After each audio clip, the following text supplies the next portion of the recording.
بسم الله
عزیزان محترم، اس پہلے خطبے میں سب سے پہلے اپنے نفس اور آپ سب کو تقوی پروردگار کی دعوت دیتے ہوئے، اس لیے کہ تقوی الہی اور تقوی پروردگار ایک رسم زندگی کا نام ہے اور ایک اسلامی کلچر کا نام ہے۔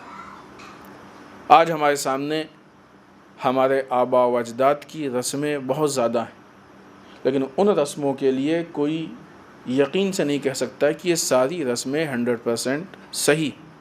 خب اس میں غلطی بھی ہو سکتی ہے، اس میں مشکلات بھی ہو سکتی ہیں، اور اس میں حتیٰ انحرافات بھی ہو سکتے ہیں، لیکن اس کے مقابلے میں وہ رسومات کی جو اسلام کی طرف سے رائج کی گئی ہیں، خب رسم اس معنی میں کہ معنی عام جسے کہا جائے، وہ باتیں کہ جو اسلام کی طرف سے رائج کی گئی ہیں، اگر ان کو ہم اپنائیں تو یہ اس بات کی گارنٹی اور اس بات کی ذمہ داری ہے کہ ہم حد اقل غلطیوں سے محفوظ ہیں، اور اس کے ساتھ ساتھ ہمارا بڑھنے والا ہر قدم ہماری اصلاح اور کامیابی کی طرف جا رہا ہے۔ دوسری چیز کلچر۔ سب کو معلوم ہے کہ دنیا میں مختلف کلچر ہے، کلچر پوری دنیا میں ایک نہیں ہے۔ یہ انڈین کلچر ہے، وہ مثلاً ویسٹ کا کلچر ہے، وہ ایسٹ کا کلچر ہے، یہ ویسا کلچر، الگ الگ کلچر۔ ہماری مشکل کیا ہے کہ ہم ذہنی اعتبار سے احساس کمتری میں، احساس کمتری سمجھتے ہیں، اپنے کو کم سمجھنا، لہٰذا ہر وہ چیز جو یہ کہی جائے کہ مثلاً امریکہ سے آئی ہے، یورپ سے آئی ہے، بہت جلدی ایکسیپٹ کر لیتے ہیں۔ نہیں، وہ تو ماشاءاللہ سب ایجوکیٹڈ، حالانکہ دیکھا جائے کہ جتنی حیوانیت اور جہالت وہاں ہے شاید ہی کہیں، لیکن ہم آنکھ بند کر کے ان کی ہر چیز جو ہے دھڑا دھڑ اپنا لیتے ہیں۔ وہ ہمارے پاس اپنا کلچر موجود ہے۔ اگر ہم اسلامی کلچر کو چھوڑ کے انگلش کلچر کو اپناتے ہیں تو اس کا مطلب کیا؟ یعنی اسلامی کلچر میں نعوذ باللہ وہ نقص پائے جاتے ہیں جو اس میں نہیں پائے جاتے ہیں۔ یہ عملاً، بھلے ہی زبان سے ہم نہ کہیں، لیکن عملاً ہمارا یہ میسج ہے۔ لہٰذا کسی بھی کلچر کو اپنانے سے ہم اسلامی کلچر کے مقابلے میں اپنے آباء و اجداد کے کلچر کو نہیں اپنا سکتے، اسی وجہ سے کہ ہم یورپ کے اور امریکہ اور ان لوگوں کے کلچر کو اپنائیں، اور اکثر بلکہ 99%، 1% احتیاطاً کہہ دیں ورنہ نظر نہیں آتا، وہ کلچر ایسا ہوتا ہے کہ جو انسانیت کے لیے نقصان دہ ہوتا ہے۔ اسلام تو چھوڑیے، اگرچہ اسلام و انسانیت میں کوئی فرق نہیں ہے، اسلام ہر وہ کام، علیکم السلام، ہر وہ کام کرتا ہے جو انسانیت کے لیے مفید ہے، اور ہر اس کام سے بچاتا ہے کہ جو انسانیت کے لیے نقصان دہ۔ لہٰذا اگر اسلامی کلچر کو اپنایا جائے اور رائج کیا جائے تو یہ وہ کلچر ہے کہ جو انسانوں کو اپنی فلاح و بہبود و اصلاح کی طرف بھی لے کے جاتا ہے، اور سماج و معاشرے کی فلاح و بہبود اور اصلاح کی طرف لے کے جاتا ہے۔ اسلامی کلچر میں نہ کسی مذہب کو نقصان ہے، نہ کسی ملت کو نقصان ہے، نہ کسی ملک کو نقصان ہے، نہ کسی صنف کو نقصان ہے۔ یہ گارنٹی۔ یہ اسلامی کلچر کہاں سے آئے گا؟ یہ اسلامی رسومات کہاں سے؟ یہ اسلامی کلچر، اسلامی رسومات تقوی پروردگار سے حاصل ہوگی۔ جتنا ہم تقوی پروردگار کو اپنے اندر مضبوط کرتے جائیں گے، بڑھاتے جائیں گے، اپناتے جائیں گے، اتنا ہمارے درمیان اسلامی کلچر رائج ہوتا جائے گا۔ یہ کام ایک آدمی کے کرنے اور ایک آدمی کے کہنے سے تکمیل تک نہیں ہوگا، کمپلیٹ نہیں ہوگا۔ اس آدمی کے لیے ہو جائے گا، ایک آدمی نے کلچر کو اپنا لیا، خب ٹھیک ہے، وہ اسلامی کلچر میں آ گیا، تقوی کو اپنا لیا، اسلامی کلچر کو اس نے اپنا لیا۔ لیکن ایک آدمی کے اپنانے سے سماج نہیں سدھرتا ہے۔ سماج کے سدھرنے کے لیے خود کو بھی اس راستے پہ لگائیں اور دوسروں کو بھی دعوت دیں۔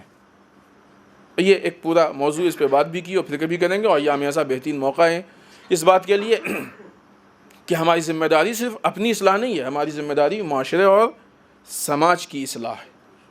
لہٰذا تقوی پروردگار صرف اپنے کو سدھار لینا نہیں ہے، بلکہ تقوی پروردگار سماج و معاشرے کی اصلاح بھی ہے، پلس اپنی اصلاح ہے۔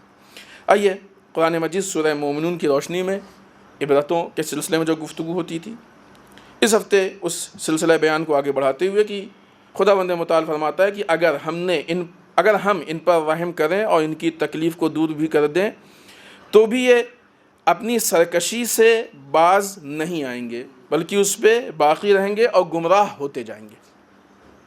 خداوند متعال سورہ مومنون میں ارشاد فرماتا ہے۔ گفتگو اگر آپ کے ذہن میں ہو، تقریباً 7-8 ہفتے سے جو مسلسل چل رہی ہے، اگرچہ اس سورے پہ مسلسل اور طولانی وقت سے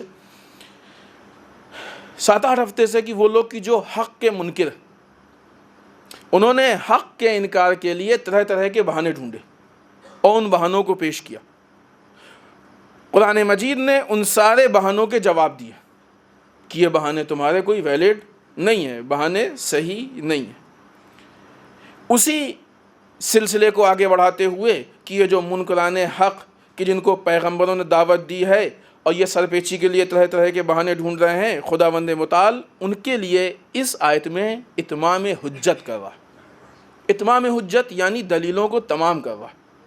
اتمام حجت کہتے ہیں نا، معلوم ہے کہ یہ آدمی یہ کام نہیں کرے گا، لیکن کل کو ایسا نہ ہو کہ کہے کہ نہیں ہمارے سامنے اگر آیا ہوتا تو ہم تو اتمام حجت کی دلیل کو تمام کر دو ایک مرتبہ، تاکہ اس کے ہاتھ میں مزید ایک نیا بہانہ باقی نہ رہے۔ خدا کیا کہتا ہے کہ ہم نے ان لوگوں کو بیدار کرنے کی کوشش کی، جو نعمتیں دی ہیں ہم ان کو نعمتیں دے رہے ہیں، ہم ان کو طرح طرح سے اپنی نعمت اور اپنے عطایا پیش کر رہے ہیں، کیوں؟ تاکہ اس کے ذریعے سے یہ بیدار ہو جائیں، یہ ہدایت کو حاصل کر لیں۔ لہٰذا ان کو بیدار کرنے کے لیے ہم نے نعمتیں نازل کیں، ان کو بیدار کرنے کے لیے ہم نے ان کی ہدایت کی، لیکن یہ اتنے بدبخت ہیں کہ ان کی طغیانی میں اضافہ ہوا ہے۔ اور یہ وہ چیزیں ہیں کہ جو آج کے سماج و معاشرے میں دکھائی دیتی ہیں۔ بعض اوقات جب انسان کو نعمتیں مل جاتی ہیں، نعمتیں فراوان ہو جاتی ہیں، تو اس کے بعد پھر پتہ نہیں کیا وہ مادیات کا پردہ پڑ جاتا ہے کہ اس کو نہ حق سامنے ہوتے ہوئے نہ حق دکھائی دیتا ہے، نہ حق سنائی دیتا ہے۔ اس کے سامنے بات ہوتی ہے لیکن سنائی نہیں دیتا، اس کے سامنے واقعات پیش آتے ہیں لیکن اس کو دکھائی نہیں دیتا ہے۔ یہ وہ لوگ ہیں جو نعمتوں کا صحیح استعمال نہیں کرتے، یہ وہ لوگ ہیں کہ جو نعمتوں کے ملنے کے بعد خدا کو فراموش کر دیتے، یہ وہ لوگ ہیں جو نعمتوں کے ملنے کے بعد یاد خدا سے غافل ہو جاتے، یہ حق کے راستے کو ڈھونڈ نہیں پاتے۔ خداوند متعال اتمام ہوئی، ایسے یہ لوگ وہ ہیں کہ جب ان کو نعمتیں ملتی ہیں تو نعمتوں کے ملنے کے بعد ان کی طغیانی میں اضافہ ہوتا ہے، ان کے سرکشی میں اضافہ ہوتا ہے، ان کے گمراہی میں اضافہ ہوتا ہے۔ خداوند متعال نے نعمتیں دیں اور آج آپ دیکھیے کہ ہر نعمت کے حاصل کرنے والے لوگ، ایسا نہیں ہے کہ نعمت مل گئی بس فوراً شکر خدا میں، نہیں، کتنے لوگ نعمتوں کو لینے کے بعد کفران خدا کرتے ہیں، انہی نعمتوں سے فائدہ اٹھا کے خدا اور خدا کے اہم مقاصد کے مقابلے میں آتے ہیں، راہ مستقیم کے مقابلے میں آتے ہیں، راہ خدا کے مقابلے میں آتے ہیں۔ یہ نعمتوں کا غلط استعمال ہے۔ آئیے اس کے بعد امیر بیان مولا متقیان حضرت علی بن ابی طالب علیہ الصلوۃ والسلام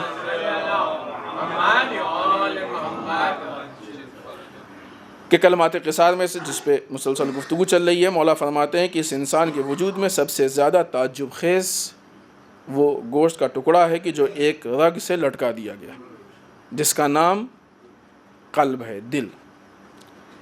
امام نے انسان کے اخلاق کو دونوں پہلو سے پیش کیا اور یہ دل دونوں پہلو کا مرکز ہے۔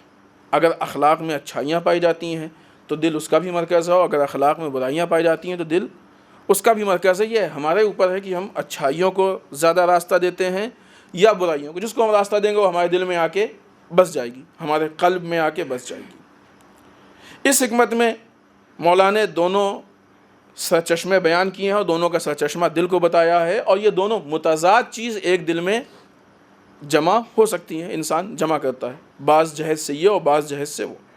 آئیے جو پوائنٹس گزرے ہیں صرف جلدی سے ان کو پیش کر دیں تاکہ ہمارے ذہنوں سے نکلنے نہ پائیں، اس لیے کہ بہت قیمتی چیز ہے، اس لیے کہ ہمارا مولا ہمارے لیے بیان کر رہا ہے، مولا کائنات کی گفتگو ہے، مولا ہم کو ایسا دیکھنا چاہتے ہیں، مولا کی خواہش یہ ہے کہ ہم ایسے ہوں۔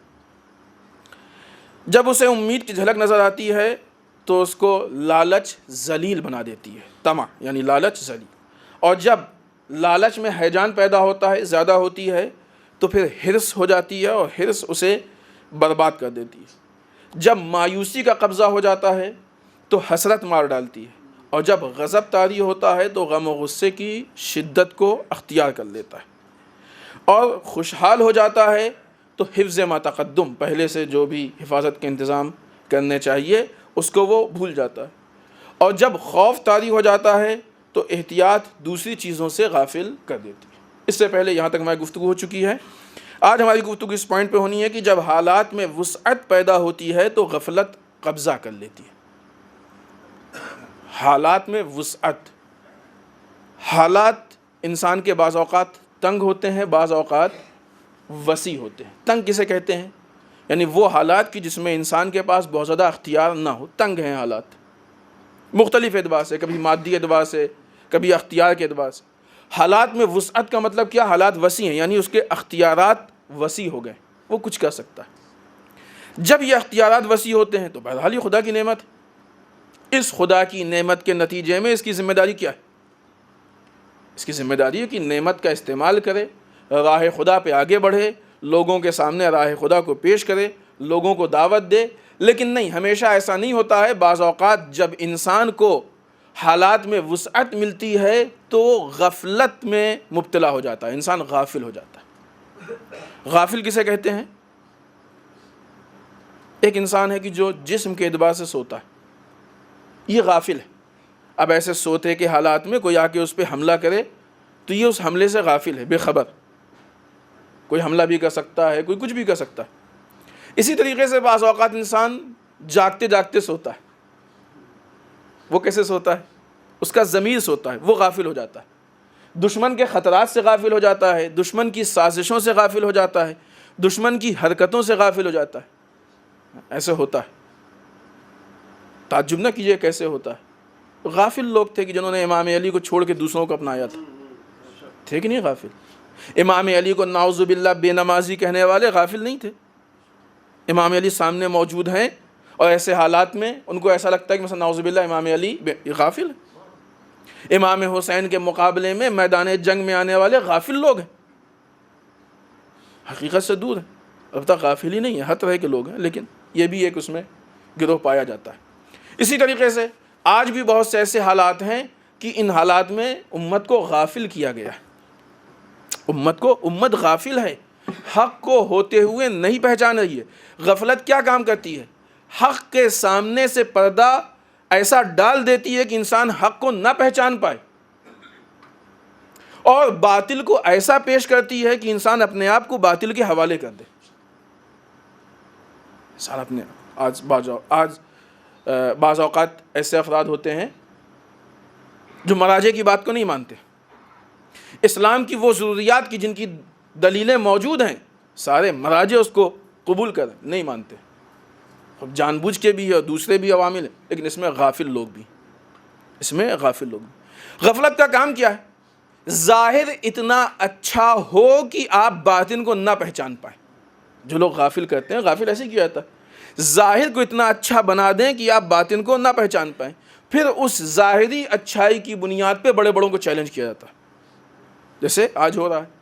فلاں صاحب بہت مخلص ہیں، بہت مومن ہیں، نماز ایک وقت کی قضا نہیں ہوتی، اتنی دعائیں پڑھتے ہیں، چہرے پہ اتنا مثلاً نور، ہمارے کہنے کے حساب سے واقعی نور کو تو ہم دیکھ بھی نہیں سکتے، اور اتنی کالی داڑھی اور اتنا یہ اور وہ، اب یہ اس بات کو کہہ رہے ہیں تو کیسے غلط ہو سکتی ہے؟ غفلت یہ ہے، اس انسان کی جہالت یہ ہے کہ یہ نہیں دیکھ رہا ہے کہ یہ شخص جو بات کہہ رہا ہے یہ مراجع کی بات کے مقابلے میں، آپ جو صفات دیکھ رہے ہیں یہ ظاہری صفات ہیں، مراجع کے اندر جو صفات پائے جاتے ہیں وہ انسان کے کردار کی صفات ہیں، روحانی صفات ہیں۔ غفلت انسان کے ظاہر پہ آ کے رک جاتی ہے، باطن کو نہیں دیکھتی ہے۔ جو لوگ امام علی کے مقابلے میں فلاں فلاں کو مانتے تھے، وہ ان کے ظاہر کو دیکھتے تھے، ان کی حقیقتوں کو نہیں پہچان پائے۔ اگرچہ ظاہری اعتبار سے بھی امام علی میں کوئی کمی نہیں تھی، لیکن غفلت کے پردے اتنے مضبوط تھے کہ وہ امام علی کی یہاں وہ بھی نہیں دیکھ رہے تھے۔ اگر ظاہری اعتبار سے بھی دیکھیں تو مراجع میں کیا کمی؟ کیا چہرے کا رنگ مثلاً بہت صاف نہیں ہے، داڑھی نہیں ہے، لباس اسلام کے مطابق نہیں ہے، نماز روزے کی پابندی نہیں ہے، کون سی چیز نہیں؟ لیکن مشکلات یہاں پیدا ہوتی ہے، مشکل اس جگہ پہ آتی ہے۔ یہ وہ پوائنٹ ہے کہ جو مشکل ساز ہے۔ آئیے مولا جو کہیں جب حالات میں وسعت پیدا ہوتی ہے تو پھر یہ غافل ہو جاتے ہیں، یعنی جب بھی ہمارے حالات بہتر ہوں، چاہے وہ مال کے اعتبار سے، مادیات کے اعتبار سے، دولت کے اعتبار سے، عہدے کے اعتبار سے، تو ایک مرتبہ اپنے آپ کو ہم ٹٹولیں، ٹیسٹ کریں، اپنے آپ کو چیک کریں۔ ایسا تو نہیں کہ ہم غافل ہو گئے ہوں، ایسا تو نہیں کہ دین کے حقائق سے ہم دور ہو گئے ہوں، دین کی حقیقتوں کو ہم نے بھلا دیا ہو۔ لہٰذا انسان بہت کوشش اس چیز پہ کرے کہ وہ غافل نہ ہونے پائے، غفلت اس کے اوپر حاوی نہ ہونے پائے، کیونکہ سوتا ہوا سب جانتے ہیں کہ سو رہا ہے، لیکن غافل وہ سونے والا ہے کہ جو لگتا ہے کہ جاگ رہا ہے لیکن در واقع سو رہا ہے۔ یہ زیادہ مشکل ہے۔ پھر جب یہ غافل پھنس جاتا ہے تو اگر اس کی بھی کوئی اپنی شخصیت ہوتی ہے، معاشرے میں وسعت پیدا ہوئی نا حالات میں، اور غافل ہو گیا، اب اس کی مالی اعتبار سے، عہدے کے اعتبار سے، کسی اعتبار سے سماج و معاشرے میں شخصیت ہوتی ہے، تو بہت سارے اور بڑے نادان ہیں بیچارے کہ جو اس کو فالو کرنے لگتے ہیں، اب فلاں صاحب تو ایسا کر رہے ہیں تو ہم کیا کریں؟ کیونکہ یہ اپنے سورس کو بھول گئے۔ لہٰذا مولا کائنات کے اس قول کے مطابق جب بھی ہمارے حالات میں وسعت اور بہتری پیدا ہو تو ہم اپنا ٹیسٹ کریں کہ کہیں ایسا تو نہیں کہ ہم غفلت کی طرف جا رہے ہیں، کہیں ایسا تو نہیں کہ ہم اپنے نعمتوں کے جواب کو نہیں دے پا رہے ہیں، ذمہ داریوں کو پورا نہیں کر پا رہے ہیں، اس لیے کہ غفلت ہی یہ کام بہت آسانی سے کرا سکتی ہے۔ بسم اللہ الرحمن الرحیم، انا اعطیناک الکوثر فصل لربک وانحر ان شانئک هو الابتر۔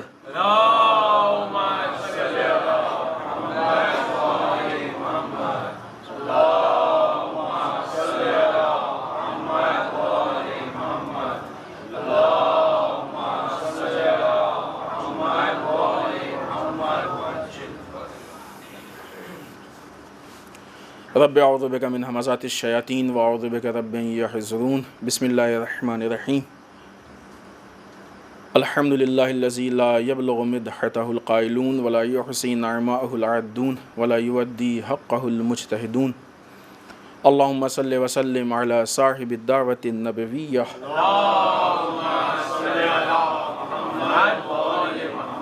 والصولۃ الحیدریہ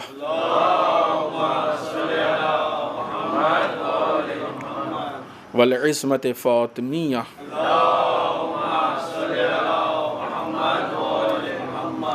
والحلم الحسنیہ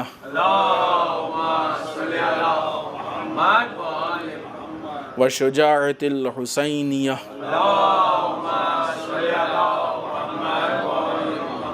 والعبادت السجادیہ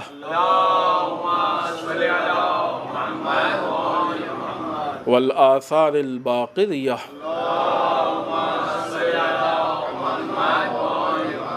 والمأثر الجعفریہ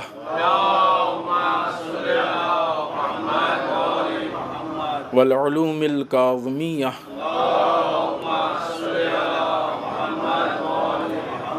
والرضاء الرضویہ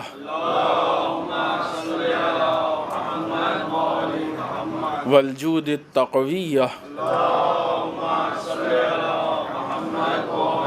والنقاوة النقویہ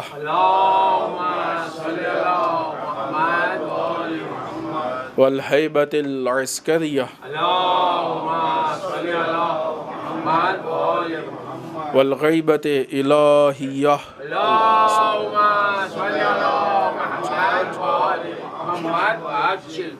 واللعنۃ الدائمۃ الباقیۃ علی اعدائہم اجمعین من الآن الی قیام یوم الدین۔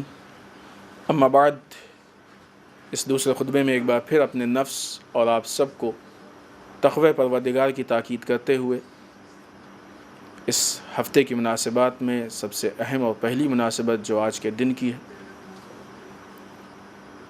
عید مباہلہ، آپ سب کی خدمت میں اس کی مبارکباد پیش کرتے ہیں، اور ہم سب کی طرف سے تمام علماء، مراجع، ولی فقیہ، بالخصوص وقت کے امام کی خدمت میں تبریک و تہنیت کا ہدیہ پیش کرتے ہیں۔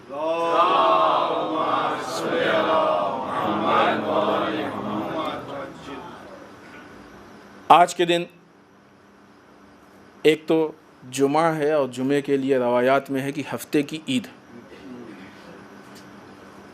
اور دوسرے اعتبار سے عالم اسلام کی بڑی عیدوں میں سے ایک عید، عید مباہلہ ہے۔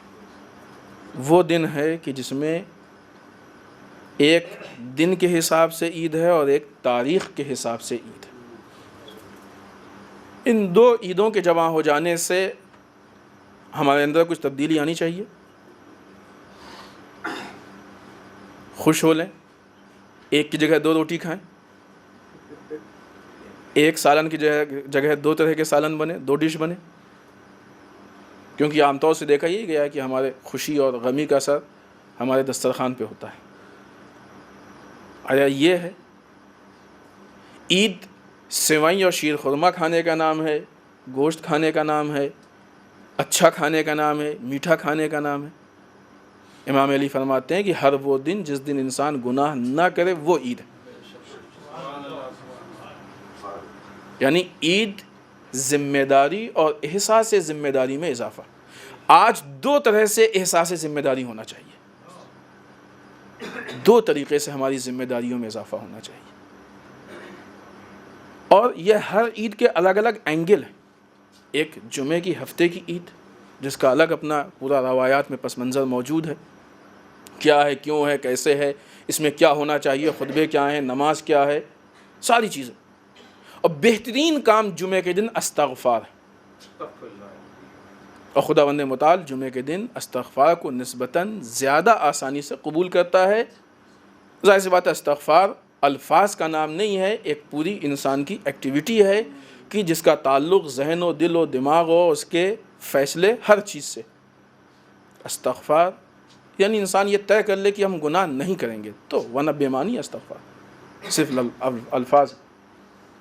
دوسرے اعتبار سے خب یہ ہو گئی کہ ہم کو اس اینگل سے دیکھنا ہے، یعنی اب ہمارے مذہبی دسترخوان پہ سب سے اہم چیز جو ہے وہ استغفار ہے۔ بعض اوقات لوگ، ہم نے کسی موقع پہ شاید جمعے میں یا کسی اور موقع پہ اس چیز کو کہا کہ بعض اوقات لوگ الفاظ میں کھو جاتے ہیں۔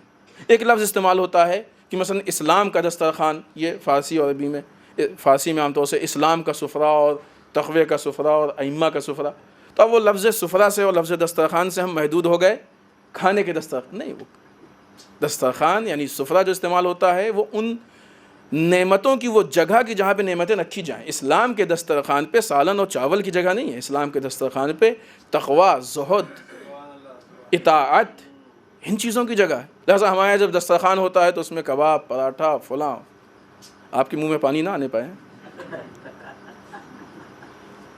اسلام کی نگاہ میں جب دسترخوان بچھے، یہ سب کھا کے آتے ہیں، جا کے پھر کھائیں گے، الحمدللہ اکثر صاحب حیثیت ہیں، کوئی بڑی چیز نہیں ہے۔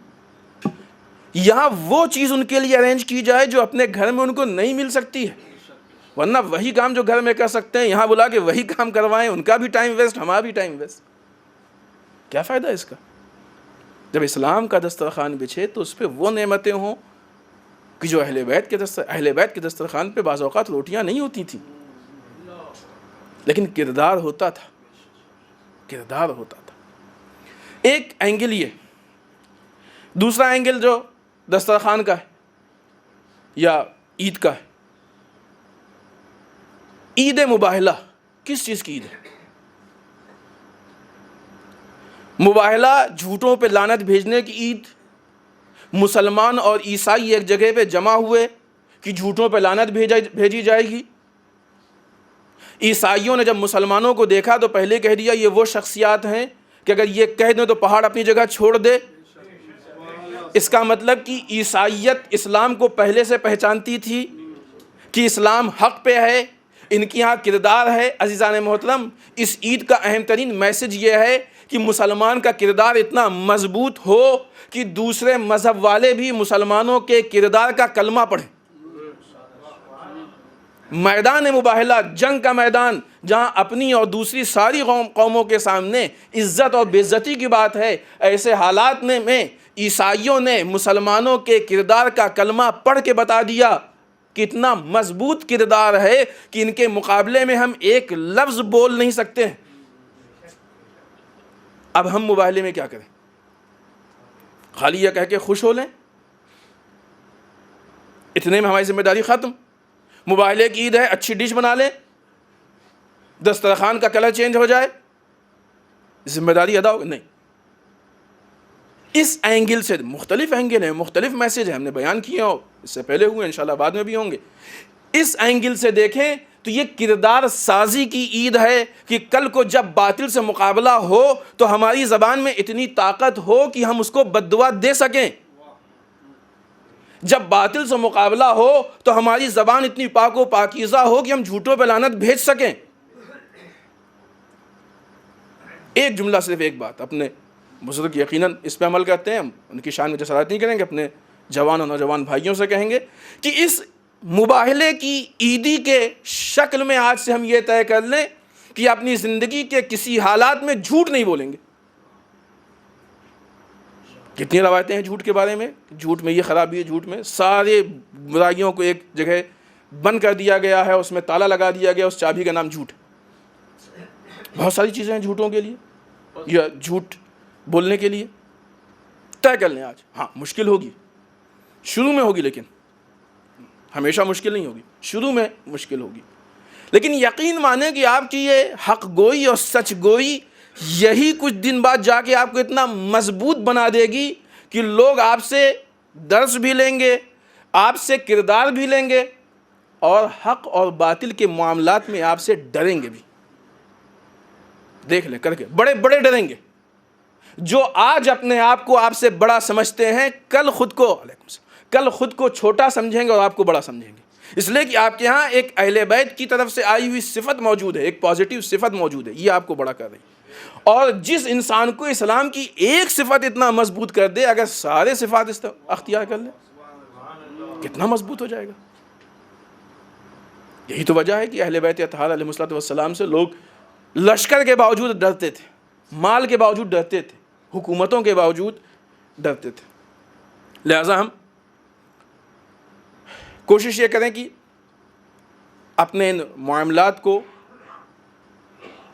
اسلام کی راہ میں اتنا پرفیکٹ کر دیں کہ ہماری عید واقعی عید ہو، ظاہری عید نہ ہونے پائے۔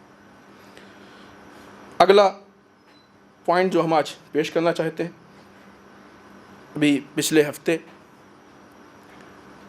غدیر کی مناسبت سے ایک جلوس کا انعقاد کیا گیا۔ الحمدللہ غدیر، ہم نے بارہا کہا ہے کہ وہ ٹاپک ہے کہ جس کو سب کے سامنے پیش کرنا ہماری ذمہ داری ہے۔ اگر ہم جلوس کے شکل میں نکلتے ہیں، اس میسج کو لوگوں کے سامنے پیش کرتے ہیں، بہت اچھا کام ہے، قابل مدح کام ہے، اور اس کی کوالٹی میں جتنا اضافہ ہو اتنا ہی بہتر، تاکہ لوگ غدیر کو پہچانیں، ولایت کو پہچانیں۔ تو اصل کام میں بہت اچھا کام ہے، لیکن دو بہت اہم چیزیں دیکھی گئی ہیں کہ جو درواقع اس کے مقصد کے مقابلے میں آتی ہیں، اور ہماری ذمہ داری کہ اس کو بیان کریں، کیونکہ یہ سامنے کا مسئلہ ہے۔ نہیں بیان کریں گے تو خیانت ہوگی، بعد میں پھر کہیں گے آپ نے کیوں نہیں بیان کیا، خاص کر کے روزے محشر، ذمہ داری بنتی ہے۔ ان دو چیزوں میں سے ایک کا تعلق ان افراد سے ہے کہ جو مثلاً شریک ہوئے ہیں، اب نہیں معلوم یہ انتظامیہ کی مشکل تھی یا افراد نے انتظامیہ کے مقابلے میں سرکشی کی، وہ ہمیں نہیں معلوم، کیونکہ یہاں ہم کو نماز پڑھانی تھی تو ہم بیچ میں چھوڑ کے آ گئے، لیکن بہرحال۔ اور ایک وہ ہے کہ جس کا تعلق وہ جلوس ہو یا نہ ہو ہماری قوم سے، کہ جو بہرحال وہاں دکھائی دی۔ جس کا تعلق افراد سے جنہوں نے شرکت کی اور اس شکل میں. جب یہ جلوس مغل مسجد پہنچا ہے تو اندر نماز ہو رہی تھی اور اسی ٹائم پہ باہر شور ہو رہا تھا, نعرے لگ رہے تھے. کون علی ہے کہ جس نے آپ سے کہا کہ نماز کے مقابلے میں ہمارا نام لو؟ کون سا علی؟ ہم جس علی کو مانتے ہیں اس علی میں ایسی کوئی صفت نہیں. تم علی کے فضائل کا اعلان کر رہے ہو یا نماز کے مقابلے میں علی کو لا کے نعوذ باللہ قوموں کے سامنے بدنام کر رہے ہو؟ میدان جنگ میں مسلح عبادت کو بچھا دینے والا علی, آج اس کا نام نماز کے مقابلے میں یوز ہو؟ سبحان اللہ, سبحان اللہ, سبحان اللہ. حیف ہے. کیوں ہوا ایسا؟ ہمیں اس پہ غور کرنا چاہیے. آخر یہ پرابلم پیدا کیوں ہوئی؟ یہ پرابلم اس لیے پیدا ہوئی کہ ہم علی کے نام کو جانتے ہیں, کردار کو نہیں پہچانتے ہیں. پہچانوایا بھی نہیں گیا ہے, لوگوں کو لا کے نام علی پہ روک دیا. علی وہ جس نے یہ کیا, علی وہ. کیوں کیا؟ بہت سارے کیوں جن کے جواب ہونے چاہیے. مشکل یہاں سے, جو ہم نے کہا دوسری مشکل جس کا تعلق قوم سے ہے, جلوس ہو یا نہ ہو لیکن وہ پرابلم ہے, اس کو حل کر. ہمارے جو قوم کے بزرگان ہیں وہ اس مسئلے کو حل کریں. جو بعض غیر ضروری اور واہیات موضوعات میں قوم کو الجھائے, بہتر یہ ہے کہ قوم کے سامنے یہ مسائل حل ہوں, کیونکہ اگر قوم غلط موضوعات میں الجھے گی تو وہ حق سے اور علم سے اور معرفت سے اور کردار سازی سے دور ہوتی جائے گی. لیکن اگر یہی قوم صحیح معنوں میں اہل بیت اطہار علیہ الصلوۃ والسلام کو پہچاننے لگے گی, ہم نہیں کہیں گے پہچان لے گی, شروع تو کریں ہم, اگر یہ پہچان لے گی تو مسائل خود بخود حل ہو جائیں گے, وہ پرابلم اپنے آپ حل ہو جائیں گے. وہ دوسری مشکل کہ جو قوم کی مشکل اس کا تعلق اس جلوس سے نہیں ہے. کچھ لوگوں نے 12-13 سال کے بچوں کو پکڑ کے ان سے 1-2 سوال کیے. 2 سوال کی مثال ہم آپ کی خدمت میں پیش کر رہے ہیں. ایک سوال ان سے کیا گیا کہ یہ جو تم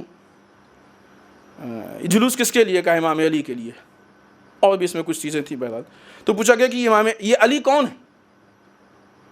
تو اس بچے نے کہا کہ یہ رسول کے بیٹے ہیں. کیا امام علی یہ شیعوں کی بات ہے, کسی دوسرے فرقے کی بات نہیں؟ کیا امام علی ہمارے درمیان اتنے غریب ہیں کہ ہم کو یہ بھی نہ معلوم ہو کہ امام علی کا رسول سے رشتہ کیا ہے؟ یہ علی کی غربت ہے. جب کوئی بات کہی جاتی ہے تو بعض اوقات لوگوں کو بری لگتی ہے, یہ اس لیے کہی جاتی ہے. اس سے پہلے بھی ہم نے ایک مسئلہ آپ کے سامنے پیش کیا تھا, ہم اس کو یہاں دہرانا نہیں چاہتے. ایک سوال اور کیا گیا, چونکہ نعرے لگے جاتے ہیں حیدر حیدر. خوب یہ جو حیدر کا تم نام لے رہے ہو, یہ حیدر کون ہے؟ تو اس بچے نے جواب دیا جس سے حیدر کے بارے میں پوچھا گیا کہ یہ حیدر امام حسین کا نام ہے. عجیب بات ہے نا, حیدر امام حسین علیہ السلام. جس علی کو رسول اتنا پہچانوانا چاہ رہے ہوں, وہ علی نام کے حساب سے کردار کی بات کی ہے, حالات زندگی کی بات کی ہے, تاریخ اور ہسٹری کی بات کی ہے. وہ علی نام اور رشتے کے حساب سے اپنی قوم میں اتنا غریب ہے, اپنی قوم میں. اس کی ذمہ داری ان بچوں, بہرحال 12-13 سال کے بچے ہیں لہٰذا اتنی زیادہ ان کی خود اپنی شاید نہ ہو, لیکن سب سے پہلی ذمہ داری ان کے والدین کی ہے. ان کے عبرت ہے قوم کہاں جا رہی ہے, اور والدین کے ساتھ ساتھ ان افراد کی ہے کہ جو قوم کے مذہبی ذمہ دار اور ٹھیکیدار ہیں, وہ قوم کے مذہبی لیول کو آگے بڑھائیں, اور اگر نہیں بڑھا سکتے ہیں تو اپنے عہدے سے استعفیٰ دے دیں. وہ مذہبی مسائل کو حل کرنے کے لیے عہدے پہ آئیں, اور اگر نہیں کر پا رہے ہیں عہدے پہ باقی تو یہ خیانت ہے عہدے کے ساتھ. چھوڑ دیں ایسے عہدے کو. قوم دن بدن غافل ہوتی جا رہی ہے, قوم دن بدن اہل بیت سے دور ہوتی جا رہی ہے. سب سے زیادہ یہی تو ہے نا, ٹھیک ہے یہ کیا کرتے ہیں اور وہ کیا کرتے ہیں, فضائل نہیں پڑھا جاتا, یہ نہیں ہوا جاتا, یہ نہیں کیا جاتا, فلاں آزاداری کے دشمن ہے فلاں. آپ تو دوست ہیں, آپ نے کیا کیا؟ آپ بتائیے کیا پیش کیا آپ نے؟ یہ امام علی کو پیش کیا ہے قوم میں. سارے فضائل جہاں سب, ہر مجلس کا مرکز امام علی, ہر جگہ امام علی کے واقعات, ہر جگہ امام علی کی جنگیں, ہر جگہ علی علی. جہاں لوگ علی کا نام اور نعرہ لگاتے ہوئے تھکتے نہیں ہیں, وہاں امام علی کی یہ شخصیت, یہ معرفت ہے. اب بتائیے کیا کیا گیا ہے؟ قوم کی ذمہ داری اس پہ نہیں ہوتی ہے کہ جو ہو رہا ہے ہونے دو اپنے آپ. کوئی کام اپنے آپ نہیں ہوا کرتا ہے. ان ذمہ داروں کو چاہیے کہ بیٹھ کے پروگرامنگ کریں کہ کس طریقے سے قوم میں اصلاح کی جائے، فلاح و بہبود. اب بہترین موقع اس کے لیے ایام عزا ہے. اس کے بعد اگلی گفتگو جو پوائنٹ کے حساب سے آخری ہے آج کی گفتگو کی، وہ یہ کہ ایام عزا نزدیک ہے. ایک ہفتہ بھی نہیں بچا ایام عزا کا. اگلا جمعہ ہاں انشاءاللہ خدا ہم سب کو توفیق دے کہ ہم محرم کی سعادتوں سے فیضیاب ہو سکیں. اس کے لیے ضروری نہیں ہے کہ ہم زندہ ہی رہیں. ہو سکتا ہے ہم زندہ بھی رہیں اور سعادتیں حاصل نہ کر سکیں. اس کے لیے ہمارے ضمیر کا زندہ ہونا ضروری ہے، اصلاح طلبی کا زندہ ہونا ضروری ہے. محرم وہ عظیم ایام ہے کہ جن کی تیاری پہلے سے ہونی چاہیے. کیا کرنا ہے، کیا حاصل کرنا ہے، کیا چینجز کرنے ہیں، کس راستے پہ آگے بڑھنا ہے، مقصد کیا ہے، حالات حاضرہ کے اعتبار سے ذمہ داریاں کیا ہیں، ان ساری چیزوں پہ پہلے سے گفتگو ہونی چاہیے. اس سال مثلاً ایام عزا میں ہمارا ٹارگٹ کیا ہے کہ اپنی قوم میں کس لیول پہ، کس حد تک، کس ٹاپک پہ ہم اصلاح کو لے کے جائیں گے، دوسری قوموں کے سامنے کیا میسیج پیش کریں گے. یہ ہم سب کی ذمہ داریاں. قوم کے جتنے بزرگان، چاہے وہ علماء کی شکل میں ہوں، چاہے وہ ان افراد کی شکل میں ہوں کہ جو مذہبی اعتبار سے کسی اینگل سے بھی ذمہ دار، پروگرامنگ کریں.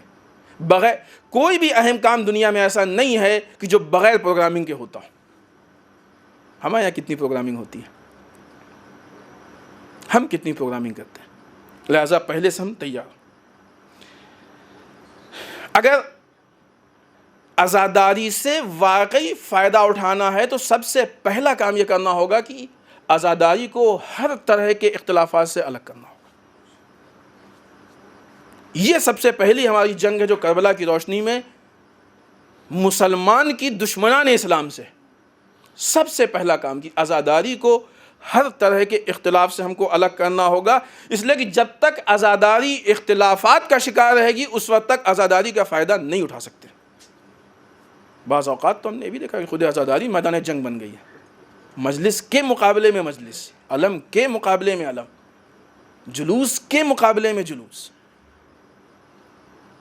میدان جنگ نہیں ہے، کسی جنگ کا اسلحہ نہیں ہے، یہ کسی جنگ کا ذریعہ نہیں ہے. یہ ایک پلیٹ فارم پہ ایک جگہ. اس کے لیے ہماری مجلسوں کو سینٹرلائز ہونا چاہیے، ہمارے جلوسوں کو سینٹرلائز ہونا چاہیے. ہمیں ہر طرح کے اختلاف، حتیٰ فکر کے اختلاف سے بچنا چاہیے. دوسرے ہر وہ اختلاف، حتیٰ جو لوگ اختلافات کی بات کریں ان سے ہم بات کریں کہ آپ کیوں اختلافات کی بات کر رہے ہیں. اگر نہیں مانتے، ہم نے عید میں بھی اس بات کرنی، عید الاضحیٰ میں اس بات کو کہا تھا، ہمیں یاد ہے. اگر نہیں مانتے ہیں تو ایسے افراد کو عزاداری سے الگ کر دیں. اس لیے کہ افراد کی قیمت اتنی نہیں ہے جتنی عزاداری کی قیمت ہے. ہمارے یہاں بعض اوقات یہ مشکل پیش آتی ہے کہ اسلام نے کیا کہا، قرآن نے کیا کہا، ساری چیزیں معلوم ہو جاتی ہیں لیکن پھر بھی نہیں مانتے اس لیے کہ اس نے یہ کہا. ارے وہ بڑا ہے یا اسلام بڑا ہے؟ شخصیت پرستی اتنی بڑھ جاتی ہے کہ افراد کی بنیاد پہ ہم قانون اسلام کی ویلیو نہیں کر پاتے. اس نے کہا، چپ رہتے ہیں اس احترام میں کہ اس نے کہا. ایسے ہی لوگ تھے جو کوفے میں تھے، ایسے ہی لوگ تھے جو شام میں. یزید کو یزید بنانے والوں میں ایسے ہی لوگوں کا ہاتھ ہے جو خاموش بیٹھے ہیں. نہیں انہوں نے کہا، ان سے کیسے ہم کچھ کہہ سکتے؟ نہیں، کہیے آپ، کس نے منع کیا؟ ہاں رسپیکٹ سے کہیے، وہ اپنی جگہ پہ. کسی کی توہین، بے عزتی کا کسی کو کوئی حق نہیں ہے. خدا نے منع کیا ہے. مومن کی توہین، مومن کی ہتک حرمت جائز نہیں ہے. لیکن بہرحال بات تو کرنی پڑے گی، اس مسئلے پہ گفتگو تو کرنی پڑے گی. لہٰذا اگر کوئی ایسی جگہ، کوئی ایسا مسئلہ، کوئی ایسی شخصیت ہے کہ جو اختلافات کو ہوا، اس سے گفتگو کرے کہ اس چیز سے باز آ جائے. بعض اوقات مجلسیں ایسی ہوتی ہیں، خود ان بانیان مجلس سے گفتگو کریں. بھائی یہ مقابلے میں کیوں رکھ رہے ہیں آپ؟ مجلس کرنا کیجیے آپ، لیکن مقابلے میں نہ کیجیے. گروپ والی یہ خوب گروپ والی مجلس، پیغام حسین ہے سب کے لیے. امام حسین نے سارے پیغام سب کے لیے دیے. یہ ہمارے گروپ کے لیے، ان کے گروپ کے لیے. محدود مجلس ہے، اس میں صرف اتنے ہی آ سکتے ہیں. کیوں؟ حسین کے دروازے کو بند کرنے کی ہماری کیسے ذمہ داری بن گئی ہے؟ اور ہماری ہمت کیسے ہوتی ہے کہ ہم حسین کی طرف. عزیزان محترم، مجلس ہماری نہیں ہے، مجلس حسین ہے. ہماری حیثیت وہاں ایک منتظم کی ہے، چاہے وہ ہمارے ادارے میں ہو اور چاہے وہ ہمارے گھر میں ہو. قانون اسلامی کے مطابق ہونا چاہیے، امانت ہے یہ ہمارے پاس. لہذا ہر طرح کے اختلاف، مختلف طرح کے اختلافات ہیں، ان ساری چیزوں کو ہم پیش بھی نہیں کر سکتے. لیکن اصل اختلاف کیا ہے؟ اختلاف دشمن کی سازش کا نام. اختلاف در واقع دشمن کی سازش ہے. ہاں، بعض اوقات کیا، اکثر اوقات جب اختلاف پیدا ہوتا ہے تو قوم کے افراد سامنے، یہ نادان ہے بیچارے، یہ شکار ہے دشمن کی سازش کا. اگر آج کہیں سے کوئی جانور آ جائے، شیر آ جائے، وہ کسی انسان کو اپنے منہ میں دبا لے، ہم کیا کریں گے؟ یہ بیچارہ شیر کا شکار ہو گیا، ہم لوگ تماشا نہیں، کوشش کریں گے کہ چھڑائیں، چاہے اس کو گولی ماریں، چاہے کسی کو فون کریں، پولیس کو، کچھ بھی کریں گے، لیکن کوشش یہ کریں گے کہ یہ شیر کے منہ سے چھوٹ جائے. اسی طریقے سے اگر دشمنوں نے ہمارے بعض جوانوں کو اپنا شکار بنا لیا ہے، وہ نادان ہیں، غافل ہیں، جو جانتے ہیں وہ تو کوشش کریں کہ ان کو ان خوخار لوگوں کے منہ سے چھڑائیں. اس لیے کہ اگر شیر ایک شخص کو شکار بنا لیتا ہے تو اس سے قوم کا نقصان ہے، لیکن اتنا بڑا نہیں ہے جتنا بڑا دشمن کسی ہمارے جوان کو اپنا شکار بنا لے. وہ زیادہ نقصان دہ، کیونکہ قوم میں فساد پھیلائے گا، خرابیاں پیدا ہوں گی. ان چیزوں سے بچنا یہ ہماری ذمہ داری ہے. اور ان حالات میں یہ بہترین وہ موقع ہوتا ہے کہ جب بہترین علماء مجلسوں کے طفیل میں ہمارے درمیان میں ہوتے ہیں. ہمیں چاہیے کہ سب سے پہلے ان کی مجلسوں سے فائدہ اٹھائیں. نوٹس الحمدللہ بہترین کلچر ہے جو یہاں بھی دیکھنے میں آتا ہے کہ لوگ بیٹھ کے نوٹس بناتے ہیں. بنائیں اس لیے کہ وہ بھی جب پڑھنے آتے ہیں نوٹس بنا کے آتے ہیں. نوٹس بنائے جائیں. ایک دوسری چیز کہ اس کے علاوہ بھی بعد میں جو ذہن میں سوالات ہوں، کوئی چیز سمجھ میں نہیں آئی ہے، کلیئر نہیں ہوئی ہے، یا الگ سے کوئی سوال، علماء کی خدمت میں جائیں، ان سے ہم سوال کریں اور اس حد تک ان سے گفتگو کریں کہ ہم مطمئن ہو جائیں. کیونکہ یہ آئی اسی لیے کہ آپ کو فائدہ، تبلیغ کے لیے آئے ہیں، یہ فائدہ پہنچانے کے لیے آئے ہیں. لہٰذا ہم ان سے زیادہ فائدہ اٹھانے کی کوشش کریں تاکہ ایام ازا قوم کو زیادہ فائدہ پہنچا سکے اور ہم ایام ازا کے طفیل میں زیادہ فائدہ حاصل کر سکیں. اگر ہم کوشش کریں گے تو یہ ایام ازا صرف ایک سال محرم، ایک سال کا محرم قوم کی بیداری کے لیے کافی ہے، کم نہیں ہے. 2.25 مہینے کی عزاداری قوم کو جگانے کے لیے کافی ہے اور دشمن کو منہ توڑ جواب دینے کے لیے کافی ہے. دشمن اسی لیے چاہتا ہے لوگ غافل رہیں، کیونکہ معلوم ہے کہ ایک سال اگر غفلت سے ہٹ کے عزاداری منا لی گئی تو دشمن کا کام تمام ہو جائے گا.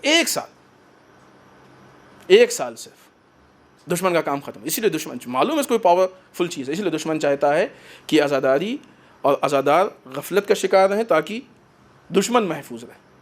آئیے بارگاہ پروردگار میں دعا کرتے ہیں، پالنے والے ہم سب کو اعمال صالحہ کی توفیق عنایت فرمائے، بار اللہ اعمال قبیحہ سے محفوظ رکھے، پالنے والے ہمارے گناہوں کو بخش دے، پالنے والے ہمارے مرحومین کو بخش دے، پالنے والے اسلام و مسلمین کے حفاظت فرمائے، بار اللہ دشمنان اسلام کو نیست و نابود کر دے، بار اللہ جو پریشان حال ان کی پریشانیوں کو دور فرمائے، بار اللہ جو لاولد ان کو اولاد صالح عنایت فرمائے، بار اللہ جن کی شادیوں مشکلات ان کے مشکلات کو حل فرمائے، بار اللہ ہمارے علماء کا سایہ ہمارے سروں پہ باقی رکھے، بار اللہ رہبر و مراجع کو طول عمر عنایت فرمائے، بار اللہ ہمارے امام کے ظہور میں تعجیل فرمائے، ہمیں ان کے اعوان و انصار میں شریک ہونے کی توفیق عنایت فرمائے. ربنا تقبل منا انك انت السميع العليم. بسم الله الرحمن الرحيم.